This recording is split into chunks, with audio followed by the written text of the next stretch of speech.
저희 모든 행위를 사람에게 보이고자 하여 하나니 곧 그 차는 경문을 넓게 하며 옷수를 크게 하고 잔치의 상석과 해당의 상자와 시장에서 문안받는 것과 사람에게 랍비라 칭함을 받는 것을 좋아하느니라 그랬죠.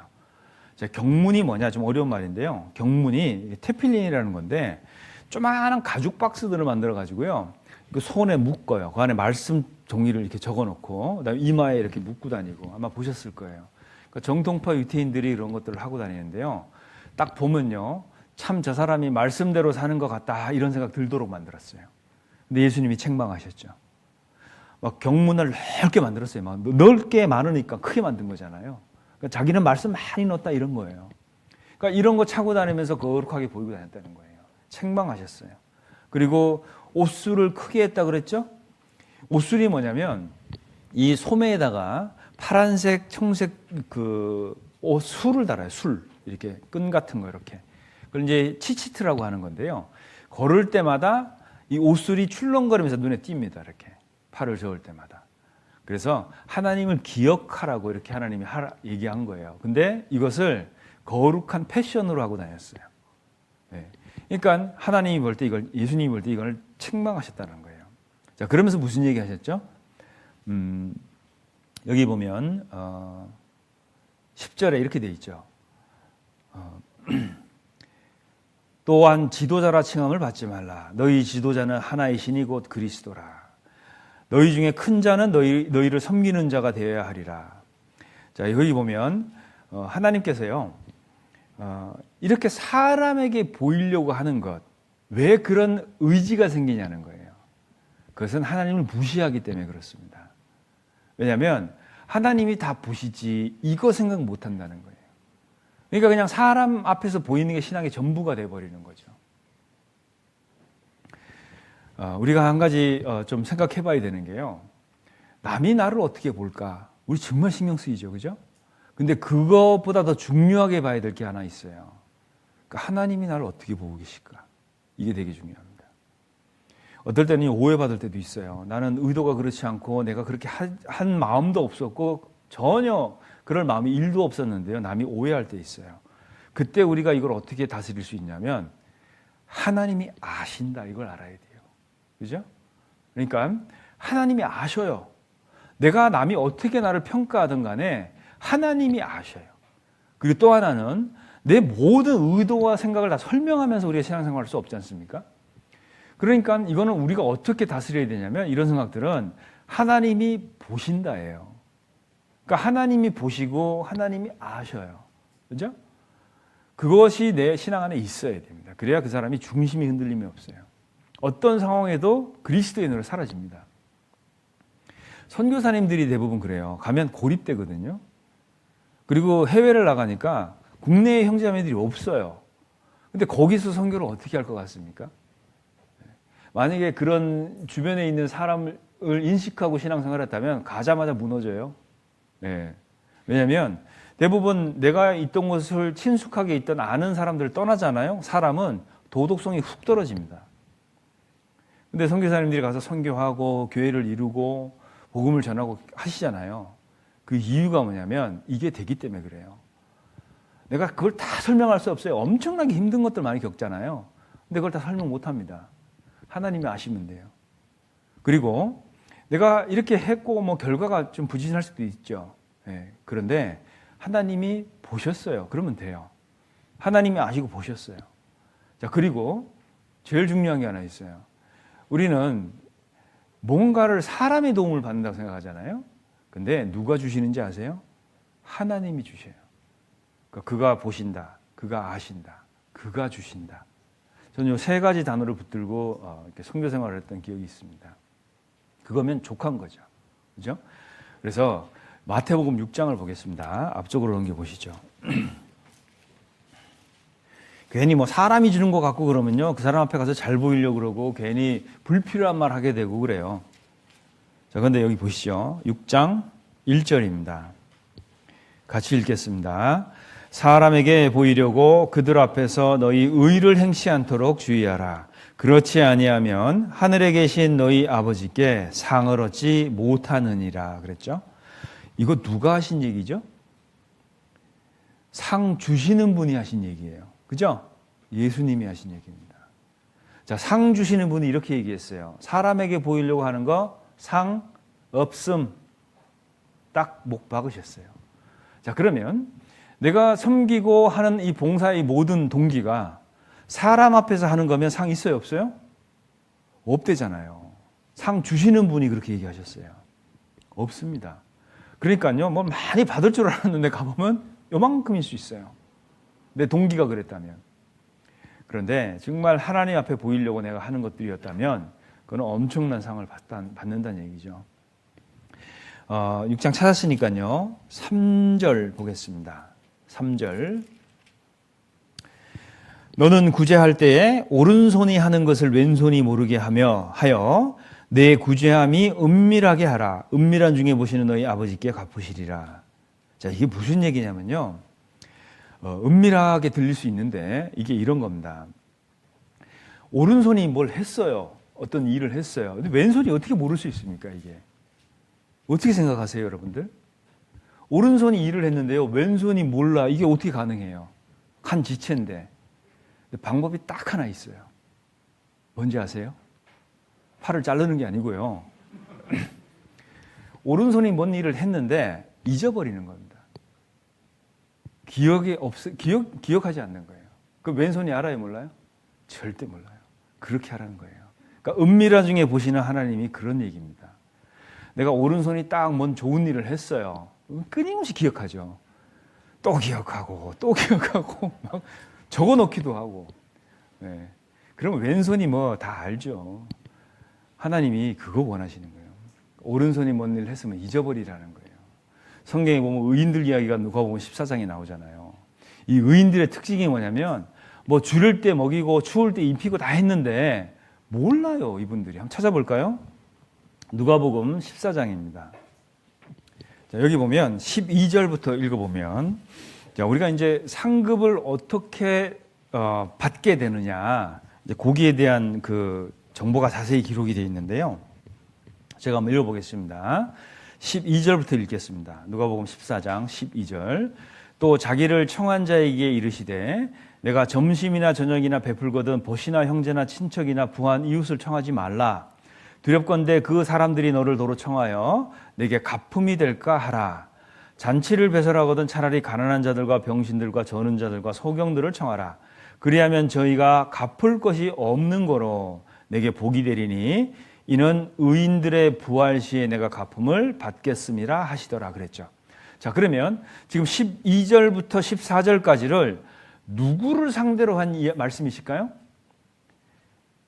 의인의 부활에 참여하는 자들에게 한 얘기죠. 그죠? 의인의 부활 시에 받겠다 이렇게 얘기하잖아요. 자, 그러면 여기서 중요하게 우리가 두 가지를 좀 살펴봐야 됩니다. 하나가 12절 끝에 있는 내게 갚음이 될까 하라. 요 말씀 하나 하고요. 그리고 14절 초반에 나오는 저희가 갚을 것이 없는 거로 이 두 가지 말씀을 대조해서 기억해 보셔요. 보세요. 제가 뭐 돈은 없지만 어떤 형제님이 너무 힘들게 살아서 100만 원을 그냥 줬어요. 예, 줬습니다. 근데 이 형제님이 갑자기 사업이 잘 돼갖고 저한테 200만 원을 갚아줘요. 그러면 나는 뭐예요? 아무것도 없어요. 그냥 끝난 거야, 이렇게 되면. 이해되시죠? 뭐 훈훈할 수는 있어요. 뭐 이야기가 하나 만들어졌잖아요. 그죠? 뭐 훈훈하고 아름다운 이야기, 그건 돼요. 근데 받을 건 없습니다. 그런데 있잖아요. 정말 힘들고 어려운 사람, 나하고 관련이 1도 없는 사람인데 내가 도와줬어요. 그리고 그분은 그분 길 가고 나는 내 길 왔어요. 이분 저한테 갚아요, 못 갚아요? 이게 상급이라는 거예요. 아시겠어요? 네. 갚을 수가 없는 사람들이 있어요. 저희가 갚을 것이 없는 거로 이게 포인트입니다. 이걸 찾으셔야 돼요. 정말 내가 도와줬는데 이 사람이 나한테 다시 갚을 수 없는 사람들, 여기에다가 우리는 투자를 해야 됩니다. 왜? 요거 의인들의 부활 시에 누가 갚겠다는 거예요? 하나님이 갚아주겠다는 겁니다. 수양회 같은 게 그래요. 아유, 내가 방역하려고 살충제 뿌린 거 저분들이 어떻게 알아요? 그죠? 네, 근데 모기 없는 수양회를 했잖아요. 그러니까 이거는 뭐예요? 어떤 사람들이 구원을 받는데 이분들은 절대 나한테 다시 못 갚아줍니다. 맞습니까? 네.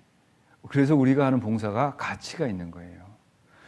선교가 그렇죠. 선교 헌금 여기를 했어. 누가 어떻게 구원받는지 아무도 몰라요. 그냥 헌금만 했어요. 절대 못 돌려받습니다, 여러분. 이거 누가 돌려받아요? 누구한테 돌려받아요? 하나님이 갚아주시는 거예요. 그러니까 이게 재테크. 네. 아시겠어요? 이거 잘 해보세요. 이거 진짜 엄청난 그 수익이 납니다. 네. 우리가 하나님이요 이렇게 갚아주시겠다 약속을 정확하게 하셨잖아요. 그러니까 사람을 보고 하면요, 에휴 내가 뭐 저 사람 도와줬다고 저 사람이 뭐 나한테 해주겠어? 그러면 인색해져요. 인색해집니다. 내가 저번에 도와줬는데, 에이 저분이 막 나한테 뭐라고 그러더만, 도와줬더니 은덕도 모르고 얼마나 좋아요. 안 갚아주겠다고 하는 거잖아요, 저분이. 그죠? 네. 그러면 이거는 수익이 나는 거예요. 우리가 전도할 때 그렇잖아요. 막 공을 들여서 누굴 도와줬어요. 근데 저 사람은요, 미동도 없어. 네. 어쨌든 수익 납니다, 이렇게 하면. 그죠? 저분은 나한테 갚을 마음이 없잖아요. 이것이 하나님 볼 때 의인의 부활 시에 내가 갚음을 받겠음이라 그랬잖아요. 그래서 우리는 자꾸 눈을 낮춰야 돼요. 그래서 우리가 하나님이 그렇게 나를 돌보고 계시는 거잖아요. 그래서 우리가 진짜 아까 말씀드렸지만 갚을 것이 없는 사람들에게 물질과 또 하나 시간을 써보세요. 시간. 그건 절대 못 돌려받습니다. 네. 내가 이 사람을 섬겼어요. 한 1년, 2년. 뭐 교학교 교사분들 계시는데 참 이 철없는 학생을 내가 중등부 3년을 씨름했습니다, 같이. 진짜 안 바뀌어요. 매일 주일 와갖고 구원 의심하고, 그죠? 그리고 나는 신앙생활이 왜 안 되는지 아세요? 내가 구원이 아닌 것 같아요. 그리고 한 달 잠적. 네. 또 찾아가요. 뭐 맛있는 거 사주고 뭐 이렇게 하면 또 한번 나와 주죠. 네. 그렇게 해갖고 한 3년 했는데 인사도 안 하고 떠났어요. 네. 그냥 보세요. 내가 이 친구를 섬기기 위해서 3년이라는 내 시간을 썼습니다. 이거 절대 못 돌려받아요. 맞습니까? 근데 그거 누가 갚아줘요? 하나님이 갚아줘요. 네. 우리는 절대 헛일하고 있는 게 아니라는 거 아셔야 됩니다. 네. 근데 나중에 저기 군대 제대하고 청년 돼가지고, 네? 정신 차리고 열심히 살아가지고요. 뭐 선교사 나가고 그런 얘기 많아요. 네. 그게 내가 쏟아부었던 같이 내가 시간을 썼던 3년의 시간이 아무것도 아니라고 생각할 수 있습니까? 그렇지 않습니다. 그래서요, 우리가 정말 갚을 수가 없는 사람들에게 그 시간과 물질을 쓰는 것, 이건 하나님이 다 갚아주셔야 돼요. 그게 하나님의 공의입니다. 그죠? 했는데 안 갚아줬어요. 이거 하나님 부도나는 거잖아요. 은행에 일치하신 그분께서 갚아주는 거예요. 그리고 우리가 은밀하게 보시는 그 하나님, 그분이 보시고 있기 때문에요. 그 갚아주시겠다는 약속 믿을 수가 있습니다. 다 갚아주셔요. 골로새서 3장을 보겠습니다. 22절로 24절을 읽겠습니다. 종들아, 모든 일에 육신의 상전들에게 순종하되 사람을 기쁘게 하는 자와 같이 눈가림만 하지 말고 오직 주를 두려워하여 성실한 마음으로 하라. 무슨 일을 하든지 마음을 다하여 주께 하듯 하고 사람에게 하듯 하지 말라. 이는 유업의 상을 주께 받을 줄 알미니 너희는 주 그리스도를 섬기느니라 그랬죠. 자, 보세요. 한번 따라해 보겠습니다. 너희는 주 그리스도를 섬기느니라.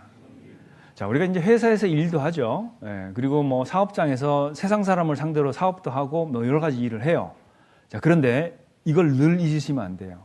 나는 주 그리스도를 섬기는 거예요. 어디서? 거기서. 그죠? 내가 거기서 주님 섬기고 있는 거예요. 그러니까 사람은 상대하는데 나는 항상 누구를 인식하고 사는 거예요? 그러니까 하나님을 인식하고 살아요. 이게 우리의 정체성이라는 겁니다. 자, 그런데 보세요. 나는 주님을 섬기기 위해서 회사 생활을 했어요. 주님을 섬기기 위해서 물건을 팔았고 주님을 섬기기 위해서 뭐 일을 했습니다. 자, 근데 상은 누구한테 받아요? 잘 생각하셔야 돼요. 상은 거기 누구한테 받는다고 그랬죠? 24절에 주께 받을 줄 알미니 그랬죠.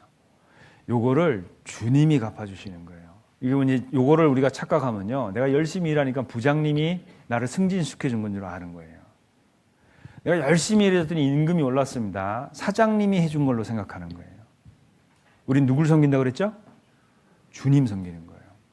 그러니까 우리가 하는 일터라든지 공부하는 곳이라든지 어디서든지 우리가 주님을 섬긴다는 생각을 갖고 살면 주님이 상 주십니다. 안 그러면 사람의 노예가 돼요. 그러니까 우리가 그리스도인인데 주님이 나를 쓰셔야 되는데 누가 쓰는 거예요? 거래처 직원이 쓰고 사장이 쓰고 부장이 쓰는 거예요. 그거는 우리가 뭔가가 딴 데를 밟고 있는 거거든요. 우리가 반드시 생각해야 됩니다. 유업의 상을 주님이 주셔요. 나는 진짜 거래처 직원하고 한참 싸우고 일을 했거든요. 우리 부장 기쁘게 하려고.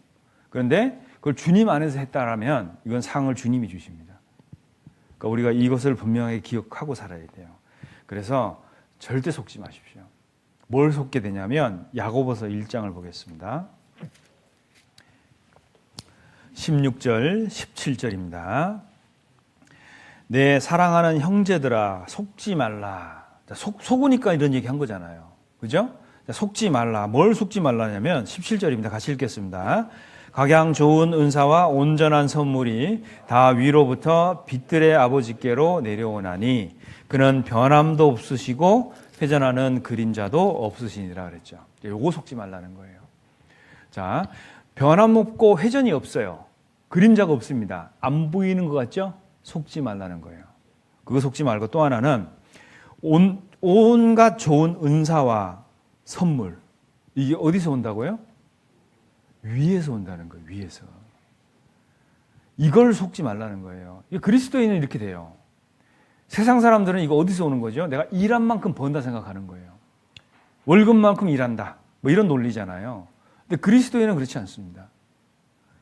그분이 변함도 없고 회전하는 그림자도 없기 때문에요. 없는 것 같지만 이 온갖 좋은 선물이 위에서 온다는 거예요. 어느 날 인사고가 잘 나왔어요. 어디다 인사해야 됩니까? 아유, 부장님 감사합니다. 이렇게 해야 돼요? 하나님한테 기도해야죠. 네? 하나님 너무 감사합니다. 그죠? 성과가 좋아서 성과급이 나왔어요. 이거 누구한테 감사해야 돼요? 네? 뭐 팀장? 아니죠? 하나님한테 감사하셔야 돼요. 왜? 이게 위에서 왔거든요.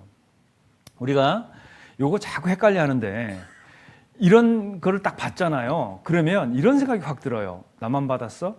그죠? 네. 구원 안 받은 사람들 다 받았거든. 보세요. 하나님이 나를 복 주시기 위해서요. 이 사람들도 복을 같이 받게 하는 거예요. 왜 그건 생각 안 해보세요? 아브라함이 복의 근원이 됐죠. 그죠? 그분은 믿음 갖고 나오기라도 했지. 뭐 같이 있었던 그 이스라엘 사람들이나 근처에서 복 받았던 사람들은 뭘 한 게 있다고 복을 같이 받습니까? 복의 근원이기 때문에 받은 거잖아요. 그러니까 그리스도인도 마찬가지예요. 내가 어떤 성과가 뭐 잘 나왔어, 우리 팀이. 그래서 성과금을 딱 받았습니다. 딱 받으면은 하나님 감사합니다 그러다가도요. 옆에 같은 받은 사람 쭉 보면 이건 나만 받은 거 아니네. 감사가 훅 떨어져요. 여러분, 이게 하나님이 나를 복 주시기 위해서요. 이렇게 복을 주신 거예요, 같이. 그잖아요. 왜? 나만 복 주면 나는 곧바로 요셉처럼 살게 됩니다. 온갖 시기 질투와, 그죠? 네. 제가 아는 어떤 청년 자매가 한 명 있는데 시험을 봤어요. 편입시험을 봤어요. 그런데 어떤 학교를 정말 가고 싶은데 시험 딱 본 결과가요. 한 명 뽑는 거예요. 한 명. 한 명 뽑는데 자기가 4번인 거예요. 4번. 시험 결과가 4번인 거예요. 자, 그러면 그 앞에 있는 3명이 입학을 거부해야지만 내가 뭐라 그러죠? 입학이 되는 거죠. 비전이 없는 거예요, 지금. 그런데 기도로 막 매달립니다. 자, 그러면 앞에 있는 3명을 빼려면 하나님이 어떻게 하셔야 될까요? 이 앞에 있는 3명을 더 좋은 대학으로 보내야 돼요. 맞습니까? 네. 하나님이 그 3명을 더 좋은 대학으로 보냈어요. 그리고 4번인 자매님이 합격했습니다. 이게 하나님이 하시는 방법이에요. 아시겠어요? 네. 우리는 왜 나만 왕창 복을 받아야지만 감사하다고 하죠? 네. 그러니까 하나님이요, 나를 복 주시기 위해서 내 주변에 있는 사람도 복을 받는다는 거 아셔야 돼요. 그러니까 막 나만 받았어 이런 생각하면 돼요, 안 돼요? 나 때문에 복 받았구나 이렇게 생각해야죠. 그죠? 그게 하나님이 할 수 있는 능력이에요. 하나님은 그렇게 해줘도 아무 문제가 없습니다. 그죠? 왜? 뭐 가진 게 부족해요. 뭐 자원이 닳기를 합니까? 그래서 하나님은요, 우리 그리스도인들이 그렇게 살도록 만드시는 거예요. 근데 나는 그 가운데 있으면서도 하나님의 일하심을 잘 모른다? 이거 참 안타까운 일이 아닐 수가 없죠. 그래서 하나님은 원망할 수도 있고 그래요. 우리는 항상 올바른 동기를 갖고 있어야 돼요. 그래야 하나님이 나한테 그렇게 해주신 게 중요하게 다뤄지고 한 거죠. 우리는 대부분 평균 내는 거 좋아하잖아요. 남들 하는 만큼 하려고 하고 남들보다 조금 더 받아야 내가 복 받은 줄 알고 그러잖아요. 그래서 그런 하나님 앞에서의 올바른 삶의 태도를 갖는 것 되게 중요합니다. 그래서 예수님께서 아예 천명하셨어요. 사람 앞에서 보이려고 하는 거 상 없음. 네. 그러니까 우리가 천국 들어갈 때 엄청난 반전이 있다 이런 얘기하는 거잖아요.